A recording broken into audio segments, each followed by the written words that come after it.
O ministro da Advocacia-Geral da União, Jorge Messias, comemorou a decisão do Supremo Tribunal Federal de responsabilizar as redes sociais sobre os conteúdos de terceiros. A gente vai entender melhor na reportagem de Rodrigo Viga.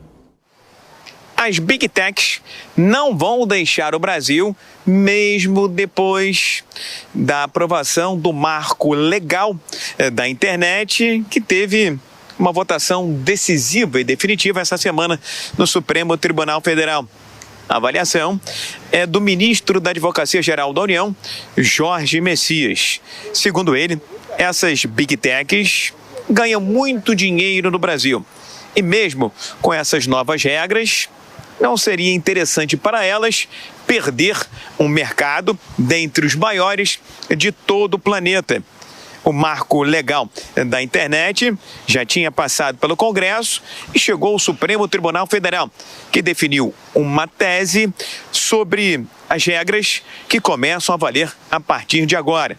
E essas Big Techs poderão ser responsabilidades por aquilo que for publicado por terceiros em suas redes. Essa é uma matéria que divide muitas opiniões aqui no Brasil. Os defensores desse marco legal entendem que as Big Techs não podem ajudar na expansão e na proliferação de notícias falsas, as chamadas fake news. Os contrários a essa regulamentação avaliam que ela acaba ferindo a liberdade de expressão. No entanto, na avaliação de Jorge Messias, ministro da Advocacia-Geral da União, as Big Techs precisam ouvir os desejos e os anseios da sociedade sobre esse tema. 80% na última pesquisa que foi feita por um instituto do próprio Data Senado, das pessoas que responderam falaram que querem regulação das redes sociais. Todos os institutos de pesquisa que fizeram pesquisas nos últimos meses dão a mesma resposta. A maioria da população quer que as Big Techs sejam reguladas. E a regulação, obviamente, ela está se dando no plano jurídico pelo Supremo por uma razão muito simples. O Supremo está julgando um processo que foi apresentado a ele. Se o Congresso Nacional resolver regular, será muito bem-vindo. Acredito que a melhor forma de solução dos conflitos da sociedade, na minha opinião, é sempre a via política. Esse marco legal da internet aumenta e impõe responsabilidades às redes sociais que operam aqui no Brasil, principalmente porque elas passam a ser responsabilizadas pelos conteúdos publicados pelos usuários. Do Rio, Rodrigo Viga. E a gente segue com esse assunto, já que nesta semana o STF decidiu que as plataformas serão responsáveis pelos conteúdos ilegais que são publicados nas redes sociais. A gente conversa agora sobre esse assunto com Rodrigo Calabria. Se tiver errado, por favor, doutor, me corrija gentilmente aqui. O senhor é especialista em direito digital. Que honra recebê-lo aqui no Fast News para a gente entender um pouco. E eu já vou fazer uma pergunta direta sobre essa regulamentação. A gente sabe que as notícias no mundo digital, virtual, rodam rapidamente, né? Circulam rapidamente, inclusive as fake news. Como realizar esse monitoramento? Haverá uma agência reguladora, haverá uma agência que vai fiscalizar isso em tempo real? Ótimo dia e bem-vindo. Obrigado, boa tarde a todos. É uma questão bastante complexa de entender quem vai ser o fiscal do fiscal, né? Quem que vai regulamentar, na verdade, a proliferação de conteúdo, principalmente de conteúdo duvidoso, de conteúdo ofensivo. Quando houve o julgamento, né, que foi concluído essa semana pelo Supremo Tribunal Federal, os ministros chegaram a discutir qual seria a autoridade competente, né, para fazer efetivamente essa fiscalização. Que seria a ANPD, né, a agência reguladora que cuida da proteção de dados, com base na lei da LGPD, se seria o Conselho Nacional de Justiça, se seria o Ministério Público, mas isso acabou não sendo decidido, né, pelo Supremo Tribunal qual vai ser o ente público responsável por essa fiscalização. O que a gente sabe, em razão de histórico, né, de outros casos, é que certamente o Ministério Público vai estar extremamente atento a essa questão e poderá eventualmente mover medidas caso constate, né, a divulgação de conteúdo ofensivo, principalmente se houver crimes, né, fatos criminosos envolvidos nessas publicações. Com essa regulamentação, no que isso interfere ou no que isso fere diretamente o direito dos usuários das redes sociais, doutor? Certo. Bom, vamos depender de qual usuário a gente está falando, né? Porque só para deixar claro, o regime até então era o seguinte: nenhuma plataforma pode ser responsabilizada por qualquer tipo de conteúdo, exceto se houver uma ordem judicial regularmente emitida que determine a remoção do conteúdo e exatamente qual é o conteúdo que vai ser removido, né? Exatamente qual é aquele link, aquela postagem, aquela divulgação. E isso é modificado a partir agora da decisão do STF. Então, eu diria que para o usuário comum, né, nas suas próprias publicações, quem usa de fato as redes sociais para fins familiares, para fins sociais, a rede continua tal como ela está hoje. A questão muda, né, um pouco para anúncios patrocinados, né, anúncios pagos, robôs de divulgação, porque nesses casos, por determinação do Supremo Tribunal Federal, é presumida, não é objetiva, mas é presumida a responsabilidade da plataforma, que tem um dever de fiscalizar esses anúncios pagos, esse conteúdo impulsionado, com muito maior rigor, né? Porque se presume que, à medida em que ela efetivamente está tendo uma receita direta em razão desses anúncios, ela assume a responsabilidade de vigilância sobre esses assuntos, né? E aquelas postagens que cometem, né, atos ilícitos e crimes graves, né? A decisão do STF determinou lá uma lista de crimes, por exemplo, tráfico de pessoas, discriminação racial, social, enfim, crimes contra criança e adolescente, crimes graves. Nesses casos, a plataforma tem um dever de cuidado ainda maior. Independente de qualquer ordem judicial, independente de qualquer notificação nesses casos, a plataforma tem a obrigação de cuidado e vigilância para que esse conteúdo não se propague na rede, como ele se propagou no passado com diversos atos ilícitos. A gente continua repercutindo este assunto, uma entrevista esclarecedora, e agora a pergunta é de Rodolfo Maris. Doutor, muito boa tarde, muito obrigado pela sua participação aqui na Jovem Pan. Olha só, ontem foi noticiado que o Google se incomodou muito com isso e que, se de fato isso for adiante, corre o risco do Google sair do país.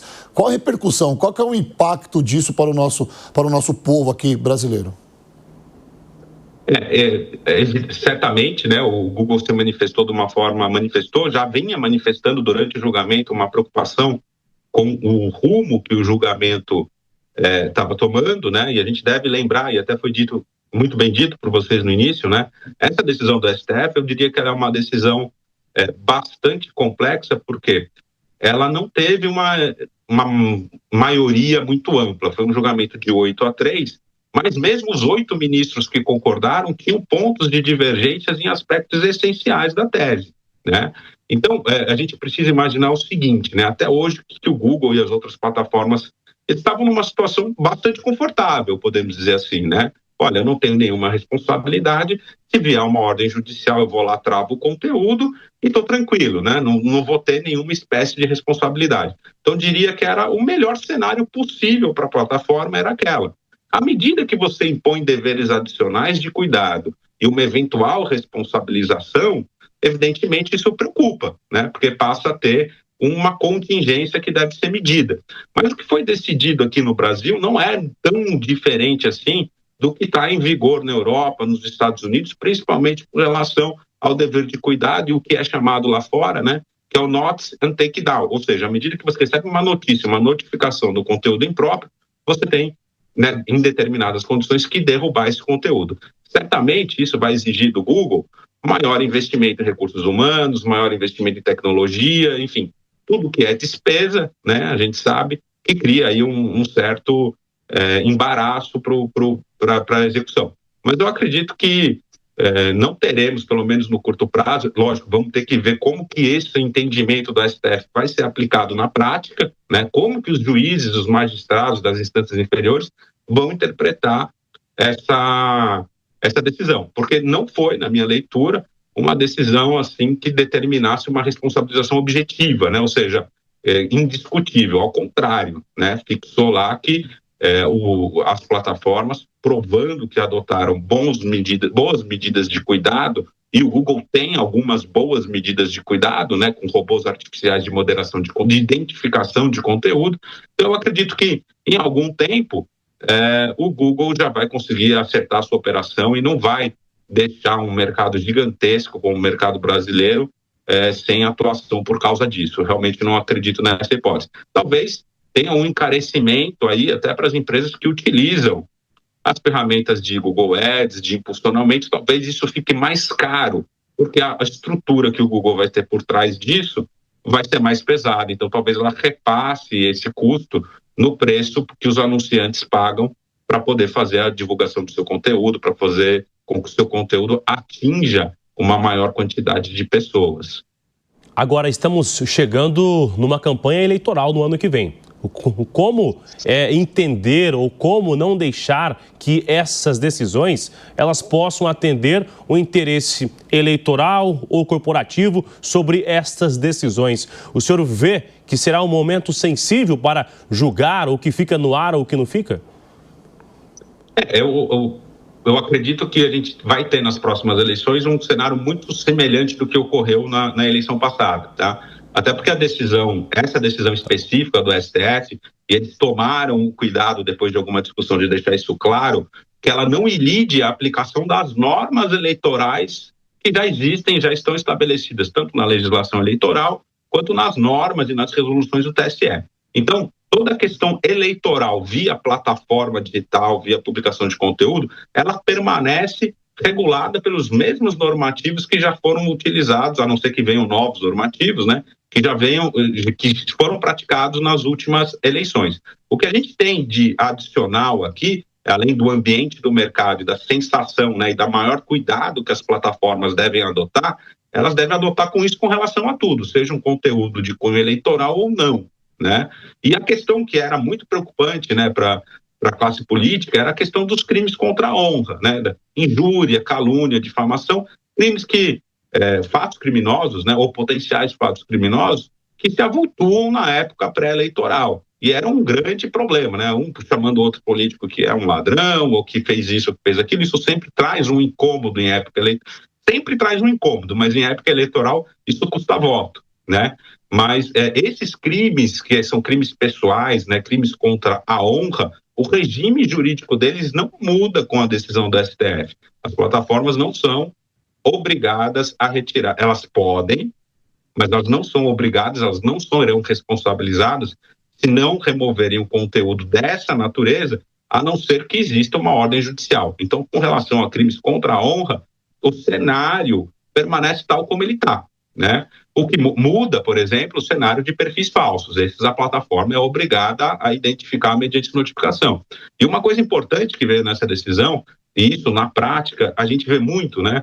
São conteúdos ilegais, as ações judiciais são movidas, há determinação para que o conteúdo seja removido, ele é removido, e aí ele passa a ser, é feita uma nova postagem, é feita uma nova replicação, às vezes na mesma ou em outra plataforma, por intermédio, às vezes, de outros perfis. A partir de agora, você não precisa mais mover uma nova ação judicial para o mesmo conteúdo. A plataforma ela é obrigada a fazer esse monitoramento e se perceber que houve uma nova publicação do conteúdo ofensivo, ela é obrigada a retirar mediante simples aviso do usuário. Então, esse é um ponto positivo na decisão do STF, que eu acho que, assim, se houver um ponto que agrada a todos, diria que é esse, porque isso só gerava um infortúnio prático para todo mundo, né? Você teria que mover mais de uma ação judicial ou fazer novos pedidos judiciais para o mesmo fato, né? Para a mesma situação ocorrida. Assunto que ainda vai render e muito, não tenho dúvida, que vamos voltar a conversar nos próximos dias para tentar entender as reações também e como isso será no dia a dia. Claro que a gente vai ter que contar com o auxílio de um especialista como o senhor, Dr. Rodrigo, para tentar entender então o que deve acontecer. Mais uma vez, obrigado pelas informações e por nos ajudar a entender esta nova decisão do Supremo Tribunal Federal. Obrigado.